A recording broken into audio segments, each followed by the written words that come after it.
आज है हमारा मोमेंट ऑफ इनर्शिया का लेक्चर नंबर 8। तो आज के लेक्चर में हम स्टडी करेंगे radius of gyration. Radius of gyration क्या होती है। अब हमने ये देखा कि जो ये बॉडी है ये बहुत सारे पार्टिकल्स से मिलकर बनी हुई है। मान लेते कि ये n पार्टिकल्स से मिलकर बनी हुई है और जब ये बॉडी एक एक्सिस के अबाउट में रोटेट करेगी, जब एक एक्सिस के अबाउट में रोटेट करेगी तो इस बॉडी के अंदर जितने भी पार्टिकल्स हैं उन पार्टिकल्स की इस एक्सिस ऑफ रोटेशन से कोई पर्टिकुलर डिस्टेंस भी होगी।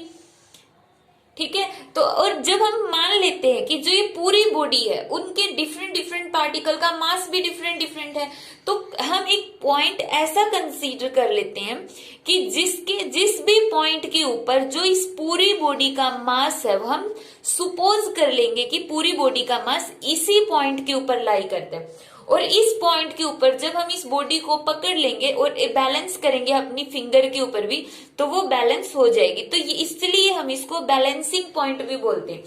बैलेंसिंग पॉइंट मींस एक ऐसा पॉइंट जहां पर हम मान लेते, कंसीडर कर लेते कि पूरी बॉडी का मास लाई करता है। अब उस पॉइंट को ही हम क्या बोलते हैं, सेंटर ऑफ मास। तो सेंटर ऑफ मास की जो एक्सिस ऑफ रोटेशन से डिस्टेंस होगी उसको हम रिप्रेजेंट करते हैं के से, और इस के को ही हम बोलते हैं radius of gyration. Radius of gyration. तो सेंटर ऑफ मास की एक्सिस ऑफ रोटेशन से जो डिस्टेंस होती है उसको हम क्या बोलते हैं, रेडियस ऑफ गायरेशन। अब जो ये रेडियस ऑफ गायरेशन है इसकी वैल्यू हम कैलकुलेट कैसे करेंगे। अब प्रीवियस लेक्चर में हमने स्टडी किया था कि मोमेंट ऑफ इनर्शिया क्या होता है। तो मोमेंट ऑफ इनर्शिया का फॉर्मूला क्या होगा, m1 r1 का स्केयर, m2 r2 का स्केयर, m3 r3 का स्केयर। इस तरह से सारे पार्टिकल्स का मोमेंट ऑफ इनर्शिया निकालेंगे और ऐड कर देंगे। अब मान लेते हैं कि ये जो पार्टिकल्स हमने लिए ये सभी पार्टिकल का मास है स्मॉल m। जस्ट सुपोज किया है कि जितने भी पार्टिकल्स है उनका सेम ही मास है, m1 is equal to m, m2 is equal to m, ऐसा हमने मान लिया है।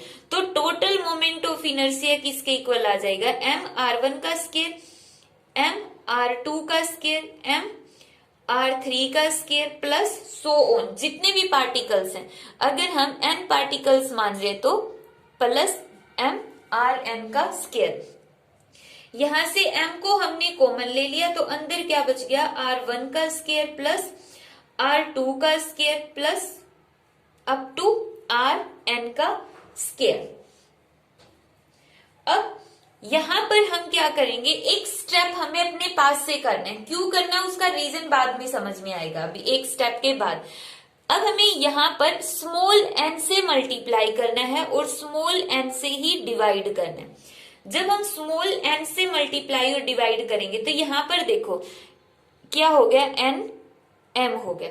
यहाँ पर जो हमने क्या माना कि n पार्टिकल है, एक पार्टिकल का मास है वो m है, तो n पार्टिकल का मास कितना हो गया, n m हो गया।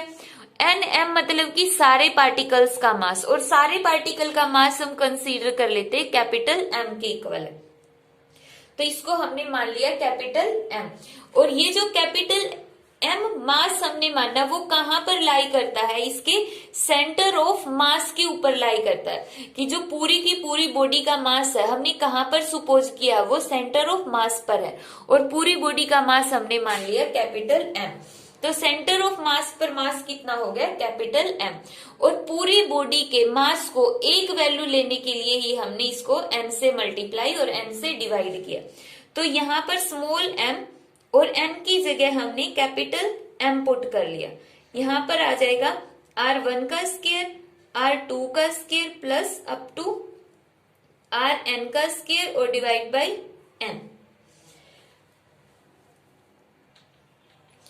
अब यहाँ पर जो ये I है ये क्या है, moment of inertia of whole body. पूरी की पूरी बॉडी का मोमेंट ऑफ इनर्शिया, पूरी की पूरी बॉडी का मास हमने सेंटर ऑफ मास पर कंसीडर किया जिसका मास हमने मान लिया m। तो पूरी बॉडी का मोमेंट ऑफ इनर्शिया किसके इक्वल होगा, m, और उसकी डिस्टेंस कितनी है एक्सिस ऑफ रोटेशन से, k स्क्वायर। तो यहाँ पे I की जगह हम लिख सकते हैं m k स्क्वायर।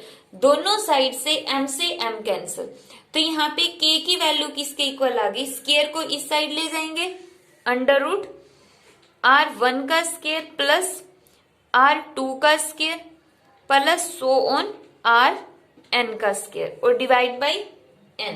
और यही हमारे पास क्या आ गई, रेडियस ऑफ गायरेशन की वैल्यू।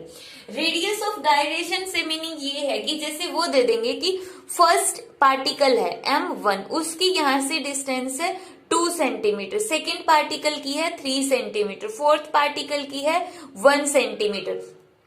इस तरह से सारे पार्टिकल्स की डिस्टेंस दे देंगे।